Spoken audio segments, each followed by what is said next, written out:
शिंदे साहेब सांगा की आज जामनेर तालुक्यातील एका प्रशांत वाघ या व्यक्तीने आत्महत्या केलेली आहे। तर नेमकी काय घटना आहे आणि तुम्ही त्या संदर्भात तुम्हाला पत्रकार परिषद घ्यावी लागते। प्रशांत वाघ नामक एक युवक होता, वय वर्ष 23।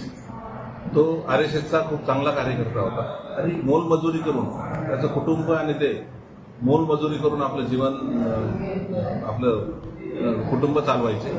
हा मोलमजुरी करताना हा सोलरचं काम करायचा। त्याने एकाकडे सोलरचं काम घेतलं आणि ऍडव्हान्स घेतला। सोलरचं काम करायला 2-3 दिवस लेट झाला म्हणून तो समोरचा जो व्यक्ती होता तो तिथला मोठा सावकार म्हणून त्याला मानलं जातं आणि गुंडगिरी प्रवृत्तीचा आहे। यांनी त्याला प्रचंड शिवीगाळ, मानसिक त्रास दिला। हा मानसिक त्रास अनेक दिवसांपासून तो देत होता। असाही तो त्यांच्या गल्लीतला त्या परिसराचा स्वतः दादा म्हणून समजायचा आणि त्या मानसिक त्रासाच्या छळातून त्यांनी 17 फेब्रुवारी रोजी संध्याकाळी आत्महत्या केली। आत्महत्या करण्याच्या आधी त्याचे वाद झाले मोबाईलवरून आणि आत्महत्या केल्यानंतर 19 कॉल त्याचे मिस कॉल आहेत त्याला शिव्या देण्यासाठी। त्या मनस्तापातून त्याने आत्महत्या केल्यानंतर हे सगळे त्याचे वडील असतील, आई असतील, हे सगळे कुठेतरी शेतात मोलमजुरीला गेले होते।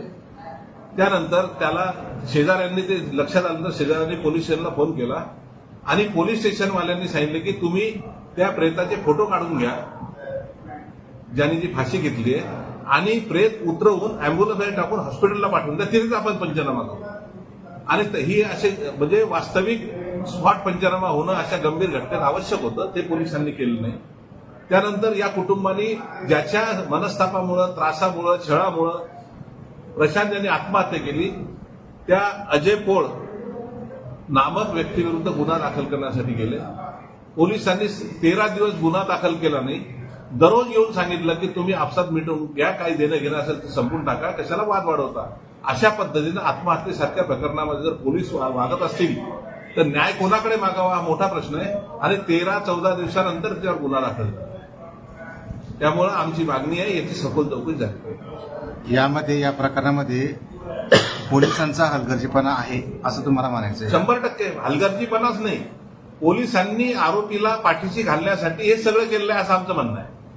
म्हणजे जे मयत झालेले आहेत वाघ, त्यांनी काही सावकारांकडून काही पैसे घेतले, काय पैसे घेतले असतील, काही वाद असतील, विवाद असतील, परंतु त्यांनी प्रचंड त्याच्या रेकॉर्डिंग सुद्धा आहेत।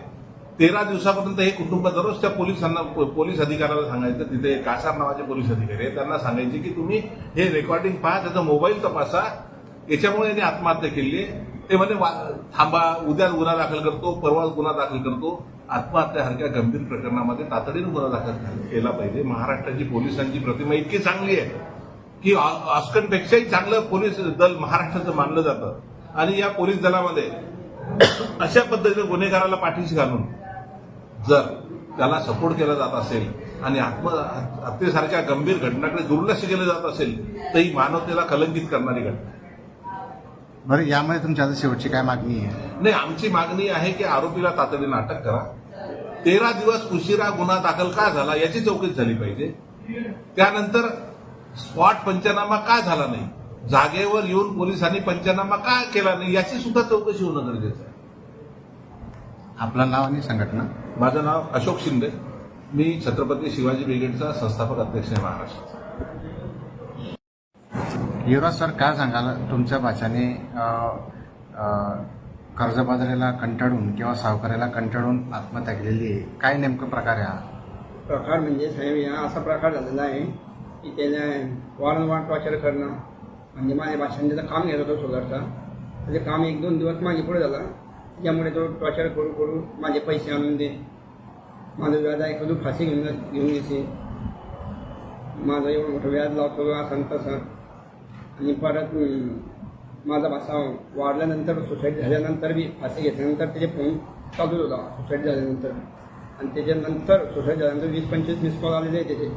हे आम्हाला लक्षात आल्यावर पोलीस स्टेशनचे फोन जमा होता, 5-6 दिवसांचा मग तो हातात आला, आम्ही तो बघितला, तरी पोलीस निरीक्षण PI साहेब कासार यांनी त्याच्यावर काहीच कारवाई करली नाही।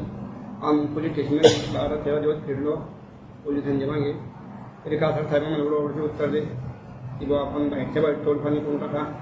आमच्या सामने त्यांनी जे फोनला आहे आरोपींना की बाबा तुम्ही भेटले नाही का अजून, का भेटले नाही भेटून घ्या. आमची कंप्लेंट कमीत कमी म्हणजे 10 दिवस फिरवलं त्यांना, 10-12 दिवस सहज फिरवलं तरी कंप्लेंट नोंदली. आमची कंप्लेंट नोंदल्यानंतर बी त्यांना आरोपी हा जामनगरमध्येच फिरत होता. आमची कंप्लेंट नोंदली संध्याकाळी 7:30-8 वाजता. त्या टायमध्येच जामनेर पोलीस स्टेशन कोणी कॉन्स्टेबल म्हणा का कोणी कॉल करला असेल आरोपीला, तो फरार आहे. आजपर्यंत बी फरार आहे तो, आजपर्यंत तो सापडले नाही. आज माझ्या कंप्लेंटला कमीत कमी 15 दिवस झालेले आहे करून. तरी मी अशी मागणी करतो की बा आरोपीला लवकरात लवकर अटक करून जे शिक्षा योग्य आहे ती शिक्षा झालीच पाहिजे. प्रशांतने आत्महत्या करापूर्वी काही सुसाईड नोट वगैरे काही फोन वगैरे केला का कोणाला? नाही, पैशांना कोणाला फोन करू नका. पैशांना फक्त आम्हाला बाहेर गावाला जायचं त्यामुळे आम्हाला फक्त फोन लागा की बुवा घराची आधी कुडी आहे तिच्या आईला पालघरला लागवा चहाची कुडी आहे घराची. तो जेवण करायला बसणारच होता. तारपी वाढत होते. नंतर लोक ये नाही तरी कमीत कमी दिवसभर 30-35-40 कॉल करून टॉर्चर करत होता की तू माझ्या घरी आहे, तर मग कोणी वाईट नाही, माझं व्याज बाईकला तर तू फाशी घेशील, अशा धमक्या ज्या होत्या रेकॉर्डिंगमध्ये मला ऐकायला मिळालं आहे. तुमची आता काय मागणी आहे? आमची मागणी असं आहे की बाबा माझा भाषा जो प्रशांत दिलीप वा तो RSSचं बी काम करत आहे. RSSचं काम कमीत कमी तो आता 5-6 वर्षापासून RSSमध्ये होता. अजून आता काल गोळीपाडवा झाल्यानंतर बी तो सांगायचा आम्हाला की म्हणजे आता RSSच्या मार्फत मला बाहेर गावाला जायचं 2-4 वर्ष मी तिकडे शिक्षण करीन, तिकडे जॉब करीन. म्हणजे RSSवाले ते लोक बी RSSला आमच्यापासून ते छंद असल्यामुळे तो RSSचे काम करतात. आणि माझा भाषा असं 15-20 हजार रुपयाला घाबरून अशी फाशी घेणार नव्हता. पण यांना टॉर्चर करू त्याला मानसिक त्रास देऊ त्याला फाशी घेण्यास मजबूर पाडले, भाग पाडले. तुमचं नाव? युवराज प्रल्हाद साबळे, मयताचे कोण? मामा. माझी पत्नी आहे. माझ्या पत्नीला ब्लड कॅन्सर आहे 2014 पासून. माझा बायपास झाला आहे. तरी सुद्धा मी कशी तरी परिस्थितीतून जगतोय. आणि त्याच्यात आमचा करता मुलगा गेला आहे आमच्या हातातून. आमची मुलगी आहे लग्नासारखी. तरी पोलीस लोक आम्हाला वारंवार जातोय, बस आम्ही बघतोय काम तर काही करू शकत नाही आतापर्यंत. आम्ही एकदम परेशान झालोय. असं वाटते की आम्ही आता इथं जगून काही फायदा नाही आहे आमचा. जर आम्हाला त्यांचा सपोर्टच नाही भेटत आहे तर आम्ही जगून काय करणार आहे आता. करता पुरुषच नाही राहिला आमच्या घरातला.